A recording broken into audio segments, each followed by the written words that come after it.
میں نے وہاں پر دیکھا کہ وہاں پر بہت سے لوگ قیام پذیر ہیں، وہاں پہ کچھ لوگ رہ رہے ہیں۔ پوچھا گیا وہ کون ہے؟ کہا وہ اہل فقیر سے۔ اب یہ بات مکمل نہیں، وہ اہل فقیر ہیں۔ حساب و کتاب ہوگا جب قیامت برپا ہوگی۔ ہم تو اتنا پوچھنا چاہ رہے ہیں کہ وہ ہماری زندگی میں جنت میں کر کیا رہے، پہنچے کیسے؟ جنت کس چیز کا نام ہے؟ جہاں پہ دنیا کے غم سامنے نہ ہو اور لطف ہو، کوئی پریشانی نہ ہو کہ گھر کے حالات کیسے ہیں، کاروبار کے حالات کیسے ہیں، میری یہ جو میں پیچھے اپنی جوتی اتار کے آیا ہوں وہ پڑی بھی ہے کہ نہیں پڑی ہے، اپنی سواری کو تالا لگایا بھی تھا کہ نہیں لگایا تھا۔ ایسی ٹینشنوں سے جو مبرہ ہو جائے، جو بلند ہو جائے، وہ سمجھ جائے کہ وہ تو جنت میں بیٹھا ہے۔ اور میں عرض کرنا چاہتا ہوں، جنت کا ایک جھونکا سا آل محمد کے ذکر سے ملتا ہے۔ یہ بات ذرا قابل غور ہے اور یہ توجہ کے قابل ہے۔ یہ بات ذرا غور سے سنیے گا۔ جب بھی کوئی مومن جس نے پہلی مرتبہ آل محمد کی کوئی مدحت، کوئی ذکر سنا ہے تو وہ ایک دم سے جھوم اٹھتا ہے، اسے سارے غم بھول جاتے ہیں۔ اسے ماننا چاہیے کہ جس وقت وہ ذکر سن رہا ہے وہ زمین پہ نہیں جنت میں بیٹھا ہوا آل محمد کا تذکرہ سن رہا ہے، آل محمد کا وہ تذکرہ سن رہا ہے، کیونکہ جب وہ سن رہا ہے اسے کوئی غم تنگ نہیں کر رہا۔ نماز قائم کسے کہتے ہیں؟ جس میں دنیاوی کوئی غم نہ ہو۔ نماز پڑھتے ہوئے اگر کسی شے کا خیال آ جائے، حلال و حرام کچھ بھی ایسا خیال آ جائے جس کا تعلق غیر اللہ سے ہو، تو شریعت کہتی ہے کہ آپ کی نماز باطل ہو گئی، آپ کو دوبارہ پڑھنی پڑے گی۔ دیدار کرنا ہے آپ کو پروردگار کا۔ بات ذرا قابل غور ہے۔ نبی صلی اللہ علیہ وسلم کی حدیث مبارکہ ہے، نماز مومن کی معراج ہے۔ معراج کسے کہتے ہیں؟ جس میں مومن کو دکھایا جائے کہ تم کس کی عبادت کر رہے ہو، مومن کو دکھایا جائے۔ نماز مومن کی معراج ہے، مومن کو دکھایا جائے کہ تم کس کی عبادت کر رہے ہو، مسلم کو نہیں دکھایا جاتا کہ تم کس کے سامنے کھڑے ہو۔ مسلم ہونا اور ہے، مومن ہونا اور ہے۔ مسلم یہ ہے کہ لا الہ الا اللہ محمد رسول اللہ پڑھ لیا، بس یہ مسلم ہو گئے۔ چلے جاؤ مسجدوں میں آباد کرو، وہاں پہ نماز پڑھو، پتہ ہی نہیں چل رہا کہ کس کے سامنے جھک رہے ہو، کس کو عبادت کر رہے ہو، کس کے سامنے سجدہ رکوع کر رہے، پتہ ہی نہیں۔ مومن وہ ہے جسے پتہ ہے کہ میں کس کے سامنے کھڑا ہوں، مومن کو معلوم ہے کہ کس کے سامنے میں رکوع کر رہا ہوں، مومن کو پتہ ہے کہ میں کس کے سامنے اپنا سر کو جھکا رہا ہوں، پتہ ہے۔ عبادت ہے نماز، تو ہم صرف اتنا ہی عرض کرنا چاہ رہے ہیں، ذرا غور سے سنیے گا۔ علی کا چہرہ دیکھنا عبادت ہے؟ علی کا ذکر کرنا عبادت ہے؟ تو ہم اپنے سننے والوں کی خدمت میں ایک سوال رکھنا چاہ رہے ہیں، ہم یہ جو باتیں کر رہے ہیں یہ عبادت ہے؟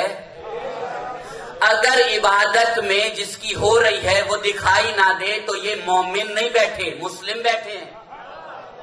اگر آپ کو دکھائی نہیں دے رہا، سمجھ میں آ رہی نا بات؟ تو ذرا غور سے سنیے گا۔ اگر ہم یہ عبادت کر رہے ہیں، علی کا ذکر کرنا عبادت، علی کے بیٹوں کا ذکر کرنا عبادت، ہم یہ عبادت کر رہے ہیں، اس میں اگر دکھائی نہ دے، اور یہ میں پہلے عرض کر چکا، اس کو دیکھنے کے لیے یہ مادی آنکھوں کی ضرورت نہیں ہے، معرفت کی آنکھیں کھلی ہوں تو نظر آتا ہے، معرفت کی آنکھیں کھلی ہوں تو نظر آتا ہے۔ ایک مرتبہ مل کر صلوات پڑھے جب آواز ہے بلند۔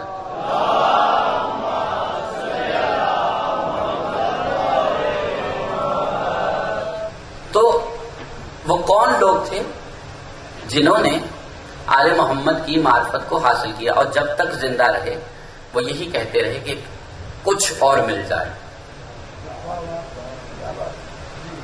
سمجھ میں آ رہی نا بات؟ سلمان کو جب معراج کا ایک راز مل گیا اسے تو چاہیے کہ سکون سے بیٹھے، وہ مسلسل اور جستجو میں ہے کہ یہ تو مل گیا، اب علی ایک اور طریقے سے بھی ملے۔ بہلول کو علی مل گئے، پاگل پن میں بھی یہی التجا ہے کہ علی کچھ اور بھی مل جائے، علی کچھ اور بھی مل جائے۔ جہاں پہ یہ طلب مکمل ہو جاتی ہے پروردگار اپنے پاس بلا لیتا، اور جہاں پہ یہ طلب مکمل ہو جائے وہاں پہ پروردگار اپنے پاس بلا لیتا ہے۔ تمہیں کس لیے بھیجا اس دنیا میں؟ اپنا تزکیہ نفس کرنے کے لیے، نفس کو پاک کرنے کے لیے۔ ذرا غور کیجیے گا، اللہ نے تمہیں دنیا میں بھیجا اور تمہیں نجاست میں بھیجا، سمجھ میں آ رہی نا بات؟ پیدا ہوا سراپائے نجاست، تمہیں پہلا غسل دیا گیا، غسل دینے کے بعد تمہارے کان میں اذان، دوسرے کان میں اقامت۔ خدا مسلسل تمہیں پاک کرنے کی کوشش کر رہا ہے، غور کیجیے گا، تمہارے ہی جیسے بندوں سے تمہارے جسم کو پاک کرنے کی کوشش کی جا رہی ہے۔ شاید میں نہیں سمجھا پایا، ہم ذرا دوبارہ کوشش کریں گے۔ ایک انسان کو دوسرا انسان پاک کرنے کی کوشش کر رہا ہے۔ باپ کو معلوم ہے کہ نجاست سے باہر آیا، اس کو غسل دیا گیا، نہلایا، نہلانے کے بعد اس کے دائیں کان میں اذان دی اور کہا یہ پاک ہو رہا ہے۔ اب میں صرف ایک سوال پوچھنا چاہ رہا ہوں، پاک جو اذان دے رہا ہے اس کی بدولت ہے کہ جو ذکر ہو رہا ہے اس کی بدولت ہے؟ ایک دونوں طہارتیں کروانی ہے، جسمانی اور روحانی۔ جسمانی پانی سے نہلا دیا، جسم پاک ہو گیا، باہر سے پاک ہو گیا، اندر سے ابھی بھی ناپاک ہے، اندر سے ابھی بھی ناپاک ہے۔ اب اس کی روحانیت کو، اس کی روح کو پاک کرنا، اس کے کان میں کہا اللہ اکبر، اس کے کان میں کہا اللہ اکبر، 4 مرتبہ کہا اللہ اکبر، 2 مرتبہ اللہ کی وحدانیت، پھر 2 مرتبہ محمد کی رسالت، 2 مرتبہ علی کی ولایت، پھر اس سے کہا چلے آؤ نماز کی طرف۔ غور طلب بات ہے، اس کو پاک کیا جا رہا ہے۔ ہم ایک سوال پوچھنا چاہ رہے ہیں، ابھی وہ دنیا میں آیا، اس کو کس نماز کی طرف بلا رہے ہیں؟ جو ابھی اس پہ فرض نہیں ہوئی، اس کو کس نماز کی طرف بلایا جا رہا ہے؟ اسے کیوں کہا جا رہا ہے کہ چلے آؤ کسی فلاح کی طرف؟ پھر بائیں کان میں اقامت کہہ کر اسے کہا جا رہا ہے اب کھڑے ہو جاؤ تاکہ تم نماز پڑھ سکو۔ اس کو جو پاک کیا جا رہا ہے، ذرا غور سے سنیں، جس کو پاک کیا جا رہا ہے وہ پڑھنے والے کی وجہ سے ہے کہ ذکر کی وجہ سے؟ ذکر کی وجہ سے۔ اب ذکر اتنا پاک ہے کہ اس نے تمہاری روح کو دیکھے بغیر اسے پاک کر دیا، اب پاک کر دیا۔ اب کلام میں اتنی طاقت ہے کہ وہ تمہاری روح کو پاک کر سکتا ہے، کلام میں اتنی طاقت ہے کہ وہ تمہارے ابھی دنیا میں آئے ہو اور روح ناپاک، اور اللہ نے کہا کہ ہم اسے پاک کرنا چاہ رہے ہیں، پاک ہو گئی، لیکن ایک سوال پوچھنا چاہ رہے ہیں، اسے پاک کر کے کون سی نماز پڑھائی جا رہی؟ 7 سال تک اس پر کون سی نماز واجب ہے؟ ہم دنیا والوں سے ایک سوال پوچھ رہے ہیں، کون سی نماز واجب ہے؟ یہ ایک چھوٹی سی مثال سے واضح کرنا چاہ رہا ہوں۔ نماز میں تھوڑی سی بچت بھی ہے، عبادت، عذر ہو تو چھٹکارا بھی مل جاتا۔ معذرت کے ساتھ میں دوبارہ عرض کرنا چاہ رہا ہوں، بیمار ہو رہنے دو، کیوں؟ جسم طاقت نہیں رکھتا، زبان شاید پڑھ نہ پائے، بیمار ہے، ذہن اس طرح کام نہ کرے، اللہ نے کہا ابھی چھوڑ دو، سفر میں ہو، پروردگار نے کہا اسے عادی کر دو۔ لیکن غور طلب بات یہ ہے، جیسے ہی بچہ پیدا ہوا اور جب تک قبر تک نہیں پہنچ جاتا، اس پر ایک چیز واجب ہے، واجب نہیں اوجب، اوجب ہوتا ہے واجب سے بھی بلند۔ کیا واجب؟ علی کی ولایت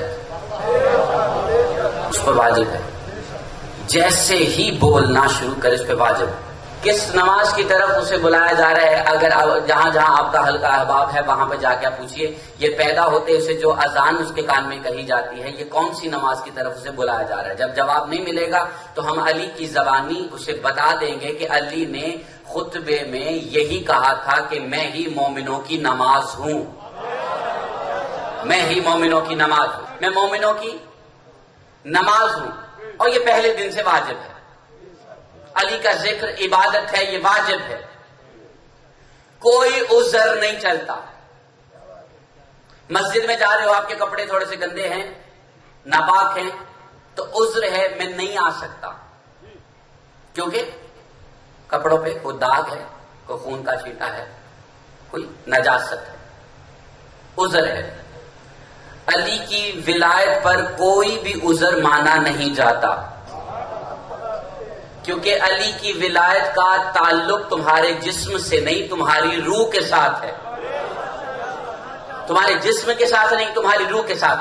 اب ہم اتنا سوال کرنا چاہ رہے ہیں، آپ کے سامنے پوچھنا چاہ رہے ہیں کہ وہ جو لوگ آل محمد کے ساتھ تمسک رکھ کے آدم کی نسل سے بلند ہو گئے، وہ کیسے ہو گئے؟ ہم بھی چاہتے ہیں کہ ہم بھی ویسے بنے، اور اکثر لوگ کہہ دیتے ہیں اب کوئی سلمان نہیں بن سکتا، اب کوئی بہلول نہیں بن سکتا۔ ہماری ایک عاجزانہ ایک سوال ہے، مودبانہ طالبانہ ایک سوال ہے، کیا علی نہیں ہے؟ اور تو ہمارا دعویٰ ہے کہ اگر علی ہے تو سلمان اب بھی بنتے ہیں۔ علی کے وجود کا اگر اقرار کرتے ہو تو علی بہلول اب بھی بناتے ہیں۔ جس کو یہ لگتا ہے کہ سلمان بس بن گیا اب نہیں بنے گا، تو میں عرض کرنا چاہ رہا ہوں اسے ماننا پڑے گا کہ اب علی نہیں ہے۔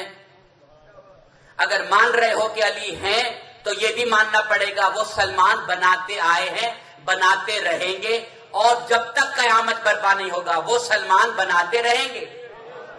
علی کی ذات سلمان بنانے کا کارخانہ ہے۔ سمجھ میں آ رہی نا بات؟ تو ایسے بنتے رہیں گے، ہاں دیکھنے والی نگاہیں چاہیے۔ تو ہم ایک سوال کرنا چاہ رہے ہیں، یہ ایک سانچہ ہے، علی کے نوکر ایک سانچہ ہے، ہاں خود کو گرا دو اس علی کے سامنے، وہ تمہیں بنائیں گے ویسا جیسا کہ تم چاہتے ہو۔